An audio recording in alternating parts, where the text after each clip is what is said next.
नमस्कार न्यूजवार को स्वागत। आज न्यूजवार आलोचनार प्रसंग स्थायी बेंच प्रसंग आलोचना सहित रही अनंत दास विजेडी विधायक मिलन कुमार बड़ू आम सहित रहे उपसभापति हाइकोर्ट बार एसोसिएशन संबलपुर आम सहित रहे दिल्ली डीसी पूर्वतन संपादक संबलपुर बार एसोसिएशन और जयपुर आम सहित अच्छा रमेश चंद्र पाणिग्राही वरिष्ठ आईनजीवी आप समस्त को स्वागत कर आलोचना आरंभ करवा किंतु पूर्व आसन नजर पकड़ा संपर्कित रिपोर्ट उपर पश्चिम ओडिशार हाइकोर्टर स्थायी बेंच प्रतिष्ठा नहीं सरकार चलता आलोचना विफल होती। शनिवार पश्चिम ओडिशा वकिल संघ सदस्य क्रियानुष्ठान कमिटी मुख्यमंत्री आलोचना करते किंतु कौन सुफल मिलना स्थायी बेंच प्रतिष्ठा होता सीआर पाल कमिशन को बरखास्त और पश्चिम ओडिशा स्थायी बेंच केन्द्र को सुपारिश करने को संघ दावी करता किंतु राज्य सरकार पाल कमिशन को भांगा लगी मना करते 60 दिन मध्य रिपोर्ट प्रदान करने को राज्य सरकार कमिशन को अनुरोध कर विफल है आलोचना। पश्चिम ओडिशा रे स्थायी बेंच प्रतिष्ठा नहीं पश्चिम ओडिशा वकिल संघ क्रियानुष्ठान कमिटी 45 मिनिट धरी मुख्यमंत्री नवीन पट्टनायक आलोचना कले। स्थायी बेंच प्रतिष्ठा होता सीआर पाल कमिशन का बरखास्त और पश्चिम ओडिशा रे स्थायी बेंच केन्द्र को सुपारिश करने को संघ दावी करथिला किंतु ए दाबी को मानि नथिले राज्य सरकार फल बैठक विफल होईछि। आंदोलन जारी रहिबो बोली पश्चिम ओडिशा वकिल संघ क्रियानुष्ठान कमिटी धमक देछि। मुख्यमंत्री को पश्चिम ओडिशा एक 23 जनिया प्रतिनिधि मंडल एवं आम आशा करके आसलु जो मुख्यमंत्री पश्चिम ओडिशा जनसाधारण भावावेश को सम्मान दे पश्चिम ओडिशा दीर्घ 50 वर्ष धरिक जो आंदोलन हो सम्मान दे किंतु मो दुख सहित कहते आम मुख्यमंत्री जो प्रतिश्रुति देले जो वक्तव्य देले संतुष्ट नहीं एवं वक्तव्य विरोधाभास सृष्टि कर फुल अफ कंट्राडिक्टरी तेणु आम से ग्रहण कर government of Odisha is competent to make a notification saying that government is keen to establish a bench of the Odisha High Court in the western region of the Odisha, and the government is also prepared to bear the expenses arising out of it and provide all the infrastructural support for establishment of the bench. And the government of Odisha, who has constituted the PAL Commission, is competent to scrap, because the PAL Commission is the creature of the Assembly. By a resolution adopted in the Assembly, PAL Commission was constituted under the Commissions of the Inquiry Act. पश्चिम ओडिशा रे स्थायी bench प्रतिष्ठा नहीं राज्य सरकार CR पाल commission गठन करते एने 60 दिन भितर रिपोर्ट देवाक राज्य सरकार पाल कमिशन को अनुरोध करते। पश्चिम ओडिशा रे स्थायी बेंच प्रतिष्ठा राज्य सरकार केन्द्र को प्रस्ताव देवे बोली मुख्यमंत्री नवीन पट्टनायक कहते। अन्यपटे आंदोलन ओहरी जावाक मुख्यमंत्री पश्चिम ओडिशा वकिल संघ क्रियानुष्ठान कमिटी को अनुरोध करते। In view of my statement made to the Assembly today on the issue of having a bench of the High Court in Western Odisha, I once again appeal to the Central Action Committee to withdraw their agitation and allow government officers to function normally. This will be of benefit to the public at large. हमरा केंद्र सरकार को सीधासीधी लिखा जो high court बिना से संपर्क आम राज्य सरकार कन्स्टिट्यूशनल एक्सपर्ट मतामत नहीं लिखा निष्पत्ति और पाल कमिशन को 60 दिन भितर रिपोर्ट देवाई राज्य सरकार अनुरोध करें ये दुईट कथा माननीय मुख्यमंत्री। पश्चिम ओडिशा रे स्थायी बेंच प्रतिष्ठा नहीं गत 20 तारिख पश्चिम ओडिशा वकिल संघ क्रियानुष्ठान कमिटी आंदोलन कर आंदोलन जो पश्चिम ओडिशा रे पौर निर्वाचन कार्यसूची प्रभावित होइछि। भुवनेश्वर कैमरा पर्सन संदीप मानसिंह सह विकास महांती और पृथ्वीकांत नायक रिपोर्ट कनक टीवी। स्थायी हाइकोर्ट स्थायी बेंच को लेकिन दाबी जोरदार होबार लगी आंदोलन जारी रही कारण सरकार सहित आलोचना विफल होती केन्द्र क्रियानुष्ठान कमिटी जो आलोचना करते विफल होती राज्य सरकार सहित कि कथा जो दाबी केवल पश्चिम ओडिशा रे वर्तमान सीमित हो रही राज्यर अन्य प्रांत भी ଦାବି ଉଠିଛି ଏବଂ ଆନ୍ଦୋଳନ ମଧ୍ୟ ଆଗାମୀ ଦିନରେ ଉଠିବାର ସମ୍ଭାବନା ଦେଖାଦେଇଛି। ଦକ୍ଷିଣ ଓଡ଼ିଶା ଏପରିକି ଉତ୍ତର ଓଡ଼ିଶାରେ ମଧ୍ୟ ଯେଉଁମାନେ ରହିଛନ୍ତି ଜନସାଧାରଣଙ୍କଠାରୁ ଆରମ୍ଭ କରି ଆଇନଜୀବୀମାନେ ସେଠାରେ ମଧ୍ୟ ସେ ଅଞ୍ଚଳରେ ସ୍ଥାୟୀ ବେଞ୍ଚର ଆବଶ୍ୟକତା ରହିଛି ଯୁକ୍ତି ଦର୍ଶାଇ ସେମାନେ ମଧ୍ୟ ଆନ୍ଦୋଳନକୁ ଓହ୍ଲାଇଛନ୍ତି। ଏଭଳିକି ବିଭିନ୍ନ ଅଞ୍ଚଳରେ ମଧ୍ୟ କୋଉଠି ହେବ ହାଇକୋର୍ଟଙ୍କ ସ୍ଥାୟୀ ବେଞ୍ଚ ତାକୁ ନେଇକି ମଧ୍ୟ ଦ୍ୱନ୍ଦ୍ୱ ଦେଖାଦେଇଛି। ଖାସ୍ କରି ପଶ୍ଚିମ ଓଡ଼ିଶା କଥା ଦେଖିବା ଆଜି ବଲାଙ୍ଗୀରରେ ମଧ୍ୟ ଆନ୍ଦୋଳନ କରାଯାଇଛି ଓକିଲ ସଂଘ ତରଫରୁ ଏବଂ ସେମାନଙ୍କର ମଧ୍ୟ ଦାବି ଯେ ବଲାଙ୍ଗୀରରେ କରାଯାଉ ଏବଂ କିଛି ଲୋକ ଚାହୁଁଛନ୍ତି ସମ୍ବଲପୁରରେ କରାଯାଉ, ବଲାଙ୍ଗୀରରେ କରାଯାଉ। ସେପଟେ ଦକ୍ଷିଣ ଓଡ଼ିଶାରେ ମଧ୍ୟ ସମାନ ପରିସ୍ଥିତି, ଜୟପୁରରେ ଆନ୍ଦୋଳନ ହେଉଛି, ବ୍ରହ୍ମପୁରରେ ଆନ୍ଦୋଳନ ହେଉଛି, ଉତ୍ତର ଓଡ଼ିଶାରେ ମଧ୍ୟ ଆନ୍ଦୋଳନ ହେଉଛି। ତ ଏକ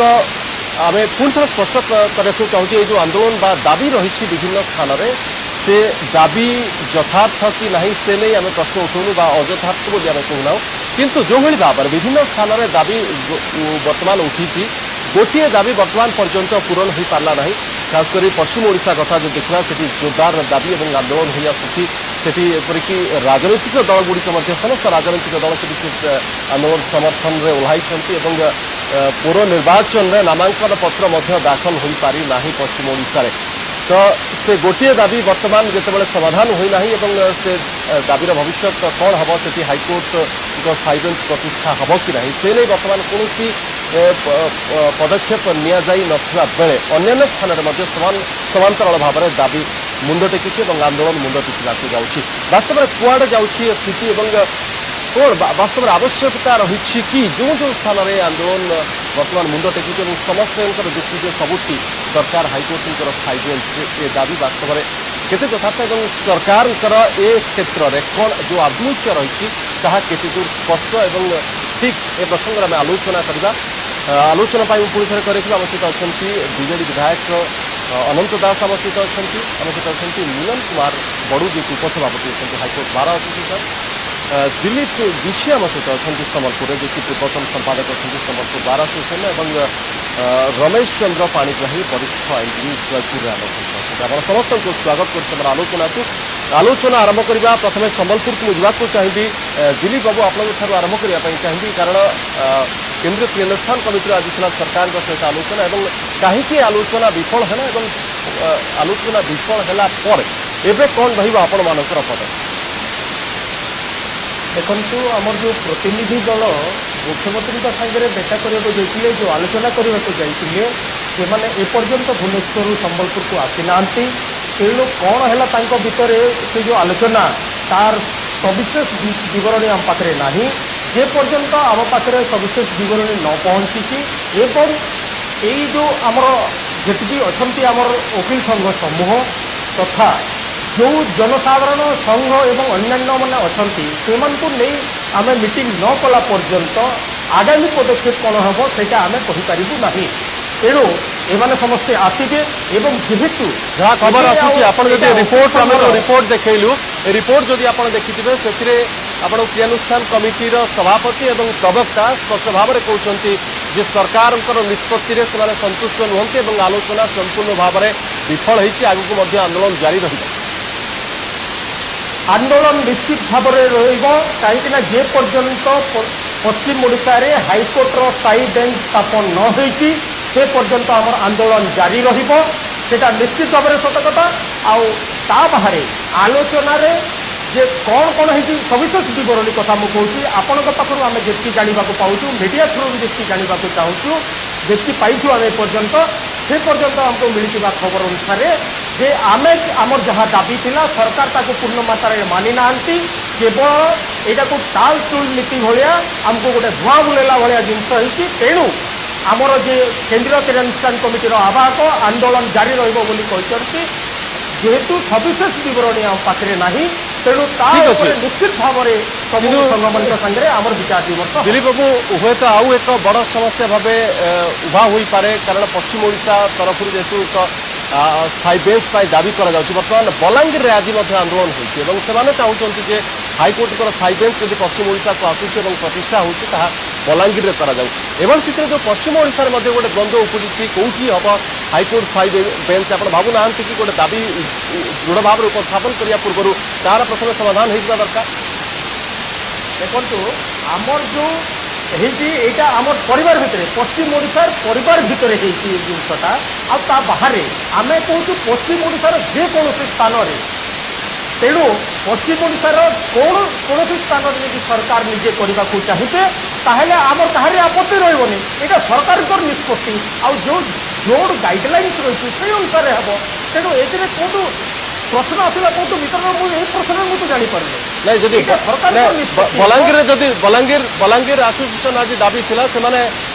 ଦାବି କରୁଛନ୍ତି ବଲାଙ୍ଗୀର କରାଯାଉ ଯଦି ବଲାଙ୍ଗୀରରେ କରାଯାଉଛି ଯଦି ସରକାର ନିଷ୍ପତ୍ତି ନେଉଛନ୍ତି ଆପଣମାନେ ତାକୁ ଗ୍ରହଣ କରିବେ କି দেখুন এই যে আমার আন্দোলন আরম্ভ হলে এতে পশ্চিম ওড়িশা গ্রাজুয়েশন কমিটি যে রয়েছে সেই নিষ্পত্তি নেব যদি সরকার আম উপরে ছাড়ি দিও কিন্তু যদি তা নকরি আমি সরকার উপরে প্রথমে দিয়েছু সরকার নিজে নিষ্পত্তি নেবে যদি সরকার নিষ্পত্তি নেবার বিফল হুঁতি তাহলে যাই আমি নিষ্পত্তি নেব তেণু এই প্রশ্নরে তা উপরে অধিকা বিতর্কর আবশ্যকতা পড়ুনা দিলীপ বাবু ମୁଁ ଆଉ ଗୋଟେ ପ୍ରସଙ୍ଗକୁ ଆସିବାକୁ ଚାହିଁବି କେବଳ ପଶ୍ଚିମ ଓଡ଼ିଶା ନୁହେଁ ବର୍ତ୍ତମାନ ରାଜ୍ୟର ବିଭିନ୍ନ ଅଞ୍ଚଳରେ ମଧ୍ୟ ସ୍ଥାୟୀ ବେଞ୍ଚ ସ୍ଥାପନ ନେଇକି ଦାବି ଉପସ୍ଥାପନ କରାଯାଉଛି ଏବଂ ସମସ୍ତଙ୍କର ମଧ୍ୟ ସମାନ ଯୁକ୍ତି ଆପଣଙ୍କର ଯୁକ୍ତି ଯାହା ଯେ ଯଶବନ୍ତ ସିଂ କମିଶନ ଆଧାରରେ ଯେଉଁ କ୍ରାଇଟେରିଆ ବା ଯେଉଁ ମାନଦଣ୍ଡ ଫିକ୍ସ କରାଯାଇଛି ସେ ମାନଦଣ୍ଡରେ ମଧ୍ୟ ସେ ଅଞ୍ଚଳଗୁଡ଼ିକ ଆସୁଛି ସେଠାରେ ମଧ୍ୟ ଆବଶ୍ୟକ ରହିଛି ଆପଣ ଭାବୁନାହାନ୍ତି କି ଯେ ଏକାଧିକ ସ୍ଥାନରେ ଯଦି ଦାବି ଉପସ୍ଥାପନ କରାଯିବ ଏଇଟା ଗୋଟେ ଦ୍ୱନ୍ଦ୍ୱ ପରିସ୍ଥିତି ସୃଷ୍ଟି କରିବ ହୁଏତ ଆପଣଙ୍କ ଆନ୍ଦୋଳନକୁ ମଧ୍ୟ ଦୁର୍ବଳ କରିପାରେ गोटे ये जिनस रोचे जे किए मागिला कौन है दरकार नहीं आम जितेबले हाइकोर्टर बेंच ये आम हक आम दाबी कहीकि उपस्थापित करुँ आम ए पोजिशन रे अन्य मानकर जो दाबी अच्छी आम निष्पत्ति नबार आमर नैतिक अधिकार नहीं कि आम कौन प्रकार विषय कौन वितर्क करें ठीक अच्छे मुझे आपको पाक आसवि आम सहित अच्छा रमेश चंद्र पाणिग्राही अच्छा वरिष्ठ आईनजीवी जी कि जयपुर आम सहित अच्छा श्रीजुक्त पाणिग्राही जो कथा ये उठूँ जयपुर समेत ब्रह्मपुर अन्य स्थान में राज्यर विभिन्न स्थान दक्षिण ओडिशार विभिन्न सहर में यह बर्तमान गोटे आंदोलन मुंड टेक जाऊँगी प्रतिक्रिया आसूसी दक्षिण ओडिशार हाइकोर्ट गोटे स्थायी बेंच हवा दरकार ये दाबी नुआ नुहे अनेक दिन दाबी रखी तो आप भावुंट जे बर्तमान ए परिस्थिति में हठात एभली एक दाबी को उठेबार केवल पश्चिम ओडिशार जेहेतु गोटे आंदोलन मुंड टेकी से दाबी मुंड टेकी आपण मानकर ना कौन आउ ता पछर कारण रही ए दाबी केते दूर पूरण हवा आपण भावुंट आज्ञा आमर ए दाबी होती बहुत पुराना दाबी इवन पश्चिम ओडिशा जो दाबी आरंभ करते पूर्व आम दाबी करूँ जेहेतु जसवंत कमिशन जो रिपोर्ट आसीगला जे जो क्राइटेरिया से फिक्स कले जे more than 500 kilometre from high court एक द्वितीय हूँ शेड्यूल्ड एरिया तृतीय हूँ बीपीएल माने गरीब श्रेणी लोक यही जो क्राइटेरिया आम बार एसोसिएशन पूरा फुलफिल कर आम दाबी करूँ जे सही क्राइटेरिया अनुसार आम जयपुर सहर is the only place where a high court permanent bench can be establish या छड़ा आउ कौन सी जगह आम एलिजिबल नुहे किंतु सरकार जो चाहिए से हो किंतु priority is to be given to the Jeypore bar priority दिया दरकार जयपुर 600 किलोमीटर दूर रही आज्ञा जो गरीब श्रेणी लोक आम रोचे इवेन गोटे राज्य दाबी they are not going to file in the high court because only माने प्रगति जापरना आज्ञा एत दूर जाकि फाइल करने अपेक्षा ये जो आम स्थायी बेंच हम जिते गरीब श्रेणी या द्वारा उपकृत हे से आम आम राज्य दाबी नहीं यहाँ आम आरंभ करूँ आज आरंभ करूँ पश्चिम ओडिशा कला बोलिक आम करूँ यहाँ हूँ आम राज्य दाबी बहु पुराना दाबी निश्चित रूप ये करने से दाबी को पुणी थे आपण मैंने उठाई आपण पुनर्जीवन दी निश्चित रूपे मुझे आसवि श्रीत पाणिग्राही आपण पाक आसवि मुझा चाहिए आम सहित अच्छा मिलन कुमार बड़ू जी उपसभापति अच्छा हाईकोर्ट बार एसोसिएशन मिलन बाबू ये कथा उठू जे विभिन्न स्थान में वर्तमान हाइकोर्टर स्थायी बेंच को लेकर दाबी उपस्थापन होती से प्रसंग आसा पूर्व प्रथम जाना चाहिए हाइकोर्ट बार एसोसिएशन जो भाव में आंदोलन चली बर्तमान पश्चिम ओडिशा विरोध करुच्छे से नहीं हाइकोर्ट रे गतकाली बार एसोसिएशन तरफ कार्य बंद कर तो वास्तव विरोध कहीं चाहूँगी आप स्पष्ट कर रखा आम सब आईनजीवी आम बुद्धिजीवी एवं आम समाज उत्तरदायी आम आज कौन इश्यूरे बाहर पूर्व आम देखा कथा जे आमर प्रकृत में आमर दाबीटा जुक्तियुक्त कि ना तापर प्रथम कथा हूँ आमर आलोचना माध्यम आईनजीवी मैंने समस्त चिंता करने दरकार सबू बाहर भाई मान को मुझे गोटे कथा कहवाक चाहूँगी आम आलोचना कर चिंता करने दरकार संविधान कर्मी भितर आम चलुचु आम व्यक्तिगत चलुनु बा कौन दल जाति वर्ण धर्म निर्विशेष आम समस्त नहीं आम चलुचु समाजर सबुठार समस्त उन्नति आम चिंता करुचु जदि विकास कथा आम चिंता करुचु जदि आम चिंता करुचु स्थायी बेंच गोटे दरकार आमको तार हूँ गोटे पाहाच पाहाच देकर गोटे गोटे पाहाचर आम आगे जावाक पड़ो एमती बंद बंद कर पूरा जनजीवन नष्ट कर साधारण लोकर संपत्ति नष्ट कर आम बंद बंद कर निज हाथ को आईन नवाटा उचित नहीं। मु दिलीप बाबू प्रतिक्रिया जाना चाहिए जो कथा मिलन बाबू उठाई जे जो भली भाव में जो ढंग से दाबी करा आंदोलन करा नापसंद कर हाइकोर्ट बार एसोसिएशन आईनजीवी मान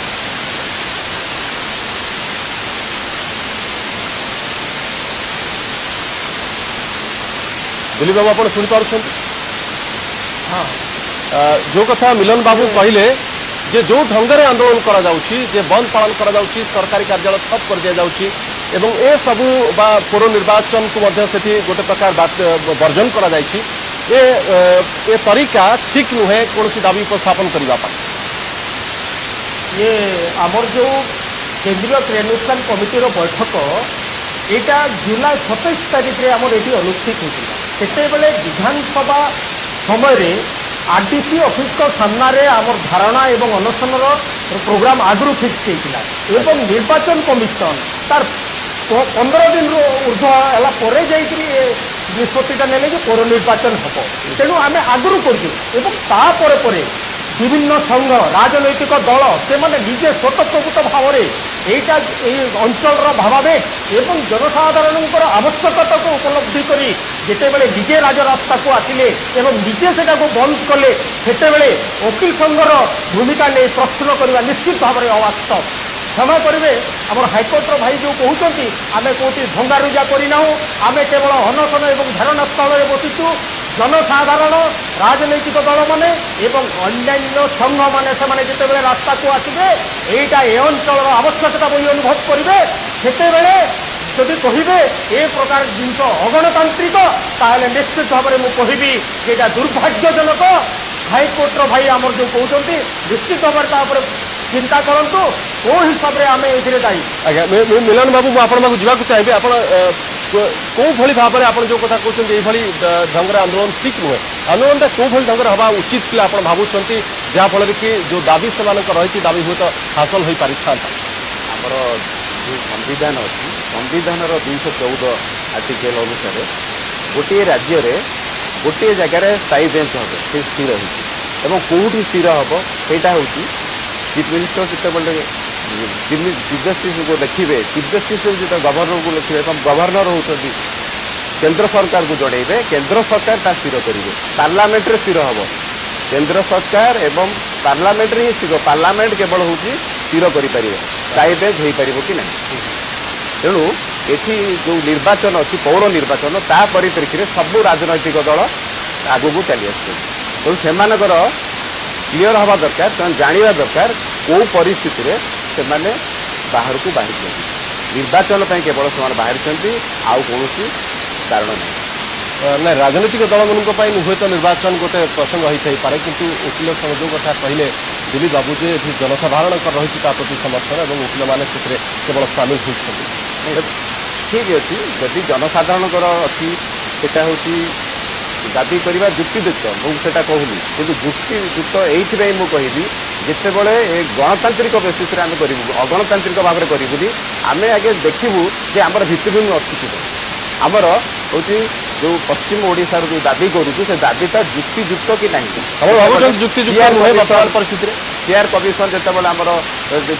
सीआर कमिशन रिपोर्ट देना 2 मास समय दि जाइए मु देखिए आज मुझे अनुभव करुँच मुख्यमंत्री आज ठीक भाव में स्टेप नहीं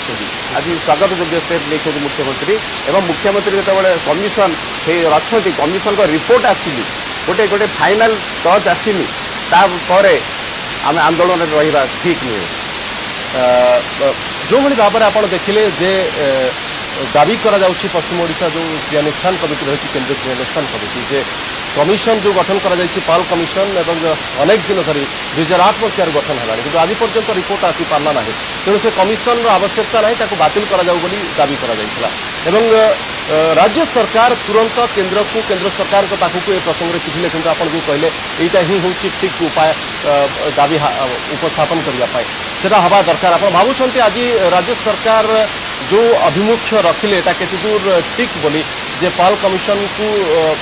जो 60 दिन पर्यंत समय दिया गया 60 दिन समय देवाटा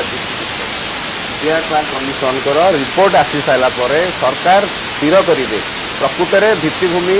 आउ जे सब क्राइटेरिया दरकार से क्राइटेरिया फुलफिल करुँच फुलफिल करुँच चीफ जस्टिस को लिखिए चीफ जस्टिस हूँ गवर्नर को जनइबे गवर्नर हूँ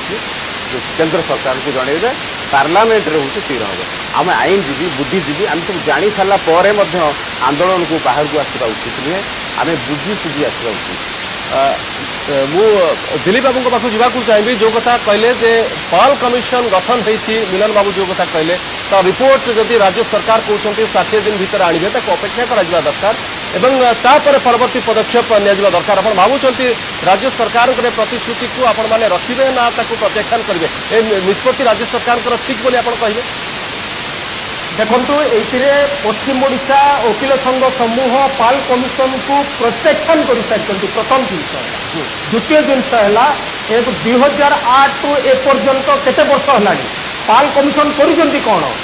एपर्यंत केवल खंडे चिठी हाइकोर्ट को लिखि बसिंट केते आसब केते केस अच्छी रही बाहर जेहेतु जसवंत सिंह कमिशन से रही तार गोटे ब्रोड गाइडलाइंस रही क्राइटेरिया रही सहीटा जी फुलफिल कर से तो हम तेणु सरकार जाशुणी टालटुल नीति कर गोटे जिन कही नीलबाबू सागर गोटे जिन डिफर करुँची से जोटा कहते से ओडिशा हाइकोर्ट ऑर्डर 1948 कथा कहते भी गोटे जिन रही it is the prerogative of the chief justice to discuss with the matter the governor in consultation with the chief justice of circuit bench not about permanent bench आमर परमानेंट बेंच पर आंदोलन चली तेणु ये जो जिनसा कहते दैट इज नॉट एप्लिकेबल जोटा एप्लिकेबल होने आम तर्क कले लाभ कौन जोटा मिलन बाबू कहते सर्किट कथा कहते आम तो परमानेंट बेंच आमर दाबी तेणु ये सर्किट कथा आसला कौटू आमर जो दाबी रही आमर कहबार माने है सरकार निजे टालटुल नीति करपर्यंत है 2008 रु एपर्यंत 5 वर्ष है केवल मात्र से एफिडेविट लोक तो मागिंट आमर बार एसोसिएशन मैंने प्रत्याख्यान कर हाइकोर्ट को खंडे चिठी लिखी बोलिकी कहले निजे जस्टिस पाल जे या उपरे मत तथ्य दियो एपर्यंत 5 वर्ष जदि तथ्य पाई लगुच पाल कमिशन का रिपोर्ट देव कौन आप निज अनुमान कर तेणु यही भित्ति में सरकार को जो टालटुल नीति रही से आम पाल कमिशन को प्रत्याख्यान राज्य सरकार ठीक अच्छे आसवि आप वरिष्ठ विजेडी विधायक अनंत दास आम सहित अच्छा सरकार चालटुल नीति आपणाई आज पर्यंत एवं सबुठ बर्तमान अनंत बाबू आप देखिले कि भाव में केवल बर्तमान पश्चिम ओडिशा भितर दाबी सीमित हो रही ना दक्षिण ओडिशा एवं उत्तर ओडिशा आप जो प्रतिनिधित्व कर अंचल दाबी बर्तमान मुंड टेकिलानी सेठारे हाइकोर्टर एक स्थायी बेंच प्रतिष्ठा किंतु गोटे राज्य तो 3 स्थायी बेंच प्रतिष्ठा कर आप भावुंट सरकार आगे गोटे बड़ चैलेंज आसूसी जोटा आलोचना होती विभिन्न वकील बंधु मैंने आलोचना करता आजिका दाबी नुहे ये मासे 2 मास है दाबी उठी 6 मास है उठी 1990 मसीह विजु पट्टनायक चिफ मिनिस्टर थे से दाबी उठा से भारत सरकार को लिखिले एवं आम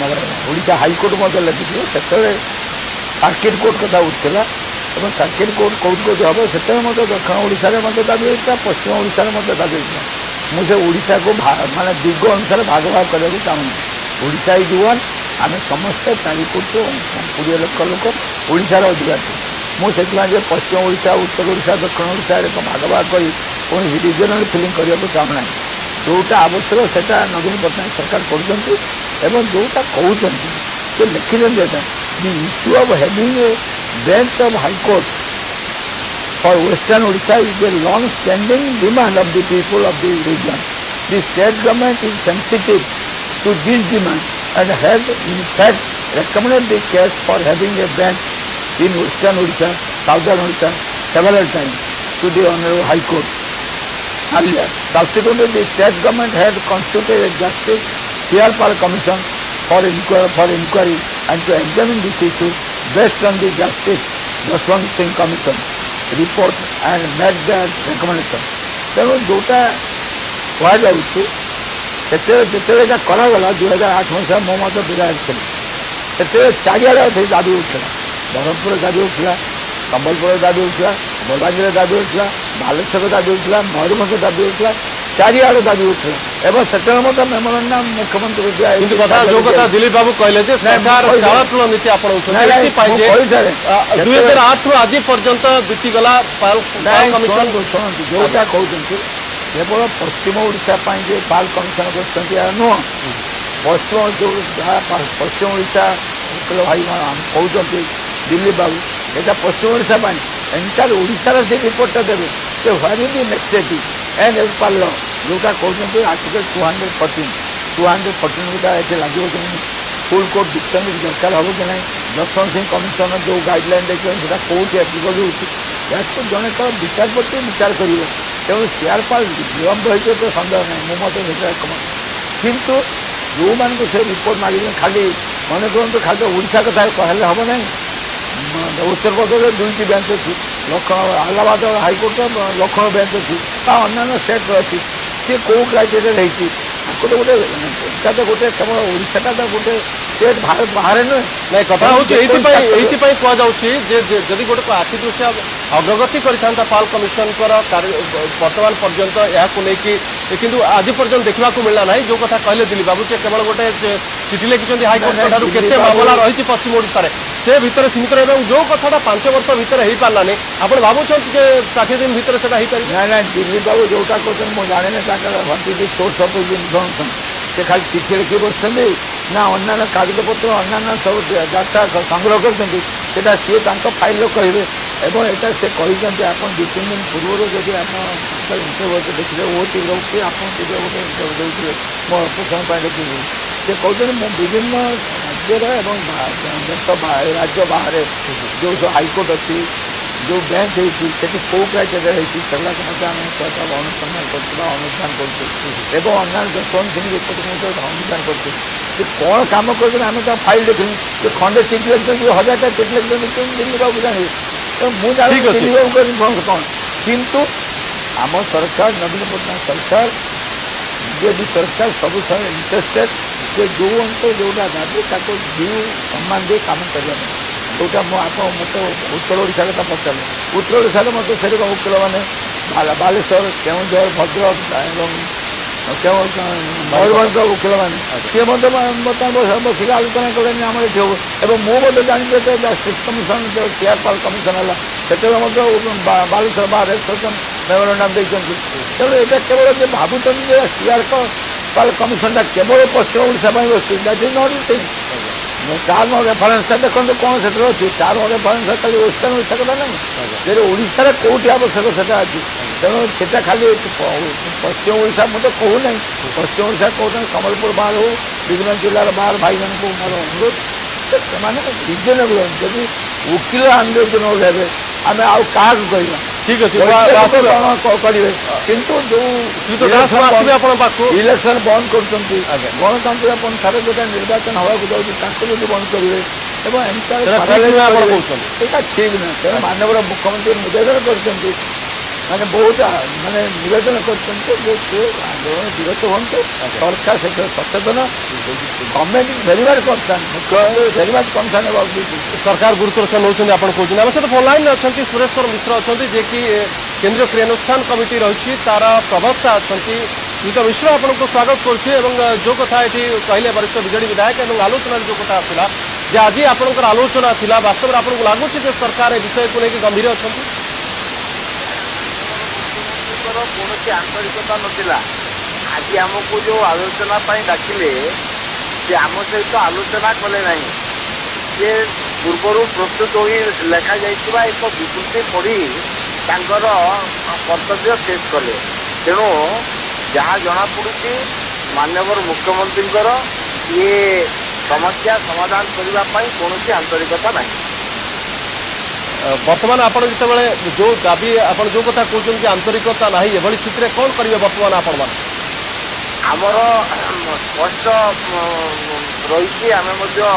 रही आम माननीय मुख्यमंत्री को जहाँ जनईचु जिते दिन पर्यंत माननीय मुख्यमंत्री आम कहूँ पाल कमिशन जो कन्स्टिट्यूशन कराई रेडंडेंट तार कौन आवश्यकता ना जेहेतु आम बहु पूर्व जो आमर मेमोरेंडम आम माननीय मुख्यमंत्री पाखे आम दाखल करूँ जिते स्पष्ट भाव में उल्लेख रही जस्टिस जसवंत सिंह कमिशन का रिपोर्ट आधार में आमर पश्चिम ओडिशा रे हाईकोर्टर स्थायी बेंच प्रतिष्ठा करने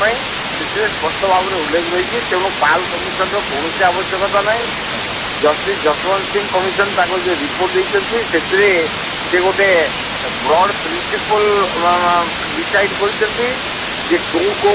परिस्थिति किभली भाव में बेंच प्रतिष्ठा करी बेंच कर कौ स्थान में कर स्पष्ट भाव में उल्लेख रही जेहेतु पश्चिम ओडिशा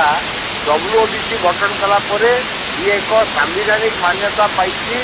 एक स्वतंत्र अंचल गोटे डिस्टिंक्ट रिजन तेणु यार स्वतंत्रता अन्य अंचल सहित समान नुहे ये अंचल बहु आमर जो मोकदमा वर्ष धरी फैसला नई हाईकोर्ट में पड़ रही बर्तमान 4-5 लक्ष हाईकोर्ट में विचाराधीन रही मोकदमा तेणु या फैसला करने बेंच आवश्यकता रही तेणु यथाशीघ्र ये दिगरे पदक्षेप ग्रहण करने पुणी आम माननीय मुख्यमंत्री को निवेदन किंतु श्रीयुत मिश्र आप जानते जे बर्तमान केवल पश्चिम ओडिशा नुहे राज्यर अन्य जगार अन्य स्थान में बर्तमान दाबी उठुची सेठारे जसवंत सिंह कमिशन जो गाइडलाइन से अनुसार से अंचल आसूसी सेठारे करा दरकार ये जो समस्या आज देखा ये राज्य सरकार दायी राज्य सरकार जदि आंतरिकता रहता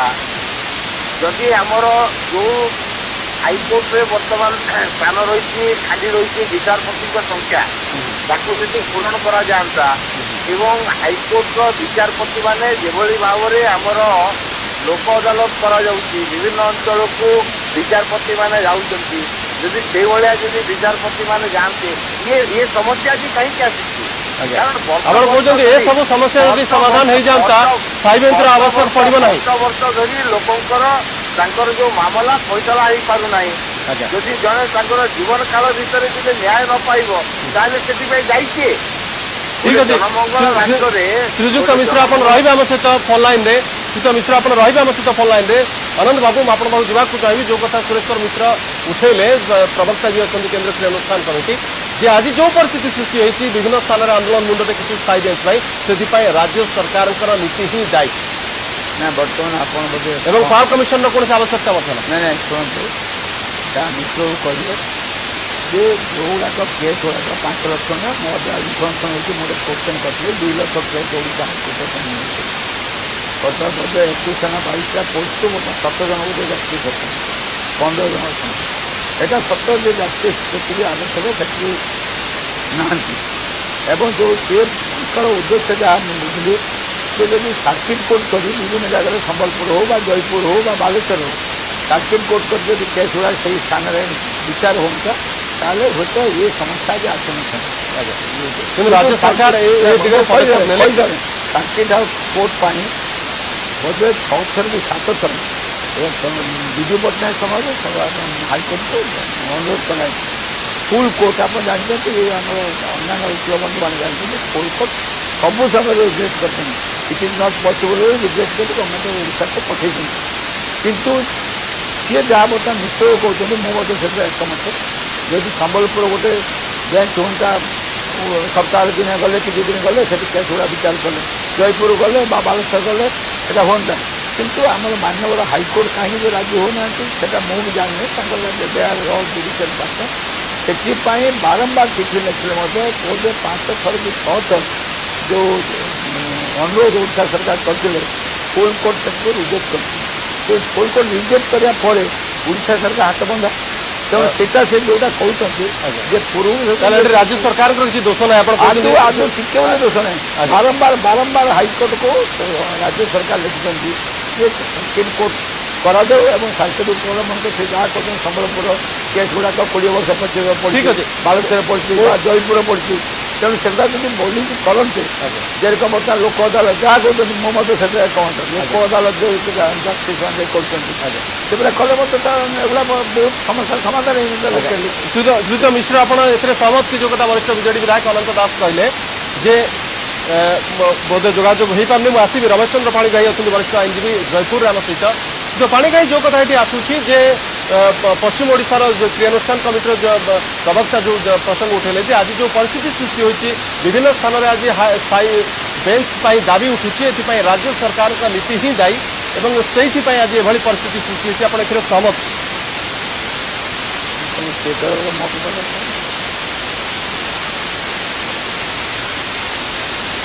आज्ञा शुणु आम जो बंधु मैंने कहले कन्स्टिट्यूशन भितर आम सब आंदोलन करने कथा आम कन्स्टिट्यूशन को लेकिन आंदोलन करूँ आम कन्स्टिट्यूशन बाहर जाइनु आम कन्स्टिट्यूशन को लेकिन एजुकेटिंग आम केवे बाहर को जाइनु कन्स्टिट्यूशन भितर जो आम जानलु आमर क्राइटेरिया परिपूर्ण होती and we are the only bar institution bar स्थायी बेंचटा प्रतिष्ठित हम से आम आंदोलन आउ थे ओडिया से आम किए कौन कला कौन नहीं कि आम we don't Panigrahi Paschim Odisha Kriyanusthan committee तरफ जहाँ कहुचे पश्चिम ओडिशार स्वतंत्रता रही अन्य अंचल सह समान नुहे पश्चिम ओडिशार दाबी हूँ प्रथम गुरुत्व दि जावा दरकार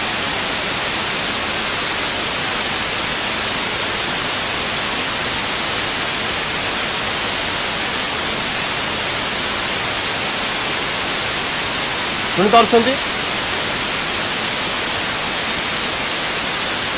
मुझे श्री पाणीग्राही आप पाखु दिलीप बाबू ये जो कथा कहले वरिष्ठ विजेडी विधायक अनंत दास कहले जे जदि ए कथा आज आगु को बढ़ी पारि नाही हाईकोर्ट को स्थायी बेंच नहीं से हाई सर्किट कोर्ट नहीं कि बा जो कथा सुरेश्वर मिश्र जो प्रसंग उठेले मामला पड़ी रही से हाईकोर्ट पाखक राज्य सरकार सब किंतु राज्य सरकार हाथ बंधा राज्य सरकार चाहिए भी किसी करें तेणु राज्य सरकार को दोष दि जापर ना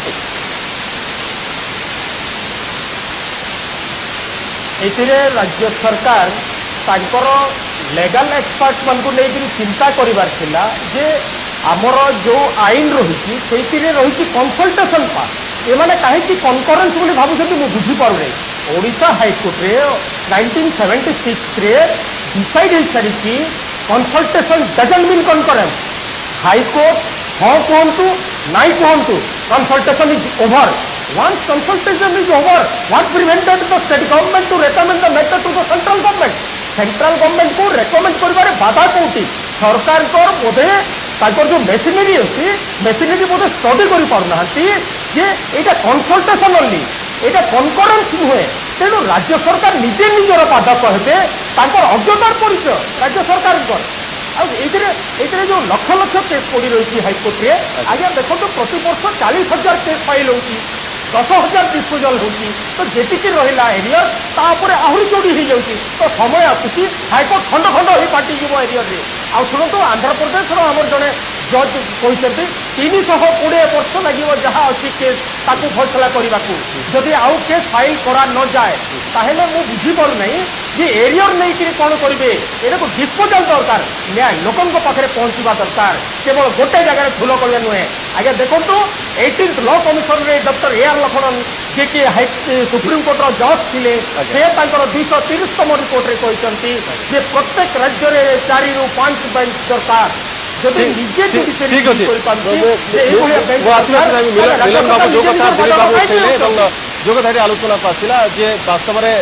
कनकरेन्स नुहे कंसल्टेशन केवल दरकार एवं राज्य सरकार चाहिए समस्यार समाधान हो पारि था राज्य सरकार चाहिए ना कि अनिल बाबू जो कथा कहले राज्य सरकार हाथ बंधा वास्तव में कौटा वास्तव में ठीक आप जानी ना 1990 मसीह जितेबले मुख्यमंत्री थे विजु पट्टनायक थे जितेबू बारंबार चिठी लेखा एवं से चिठीटा बारंबार रिजेक्ट हो ऑनरेबल हाईकोर्ट रिजेक्ट करके संभव हो पार पॉसिबल नुह सबुबले से चिठी गुड़ाक देखु अनतबाबू से चिठी गुड़ाक देखी ना जो कथा दिलीप बाबू कहले कनकरेन्स नुहे कंसल्टेशन केवल दरकार राज्य सरकार चाहिए केंद्र को चिठी लिखी यार समाधान हो पारि ठीक नुह राज्य सरकार अगर चाहिए अधिक जज अपॉइंटमेंट हेले आउ स्टाइपेंड दरकार नहीं जो पॉइंटा हूँ मिश्र बाबू कहले से पॉइंटा ठीक अच्छी जोटा कि हाईकोर्ट बार डिमांड कर अधिक जज नियुक्ति हूँ एवं जो मैटर गुड़ाक पेंडिंग अच्छी से गुड़ा शीघ्र फैसला हो आउ कौन ये दरकार नहीं आम स्थायी बेंच आउ कौन जिले में दरकार नहीं सबू जिले में जब डिमांड करेंगे सबू जिले में कौन यहाँ पसिबल आज्ञा ठीक अच्छे श्रीयुत मिश्र आप शुणिपार्टी जब आप भाव जो कथा आप कहले ठीक भाव में जज जब नियुक्ति दी जाए जी आवश्यक रही आप भावुं सर्किट बेंच कर भावुं एक स्थायी बेंच कौन आवश्यक ना कर्णाटक में बर्तमान जनसंख्या 5 कोटी थी बेले से 2टी नुआ बेंच बर्तमान खोल तेणु असुविधा कौटी असुविधा कहीं कौन आपत्ति रही बेंच करें कौन असुविधा ना कौन प्रतिबंधक ना केवल दरकार दृढ़ राजनैतिक इच्छाशक्ति जहाँ कह जेहेतु मान्यवर राज्य सरकार चिठी लिखिं कि मान्यवर हाईकोर्ट रिजेक्ट कर circuit sitting high court circuit sitting मुख्य विचारपति बिना कन्फरेन्स हाईकोर्ट सर्किट सिटिंग हो पार ना किंतु परमानेंट बेंच हाईकोर्ट कंसल्टेशन कला जदि राज्य सरकार कंक्रीट प्रपोजाल रहे ताहले से कौन प्रतिबंधक ना बेंच हाईकोर्ट जदि कंसल्टेशन कर कंक्रीट प्रपोजाल राज्य सरकार पठाई पारे ए कौन प्रतिबंधक ना एवं जोटा कहुँ स्टेट रिअर्गनाइजेशन एक्ट 1956 आपणकर 51 section 51 subsection 2-3 is not applicable in our case ठीक अच्छे ए प्रसंग में आलोचना जारी रखा वास्तव में एक गुरुत्वपूर्ण प्रसंग जे विभिन्न स्थान में दाबी उपस्थापन हो हाईकोर्ट स्थायी बेंच दरकार बर्तमान सब स्थान में पुणी थे मुंड टेकी आंदोलन किंतु कथा हूँ राज्य सरकार ऊपर सब दोष आसूँ राज्य सरकार ठीक आंतरिकता देखी ना आज ये परिस्थिति सृष्टि होती मामला संख्या बढ़ी चलती कि केसर फैसला हो पारना ए कथा बारंबार धरी बढ़ी आसी किंतु यदि राज्य सरकार चाहते समस्यार समाधान हो पारता आम अतिथि मैंने रही सहित समय हो ब्रेक खूब शीघ्र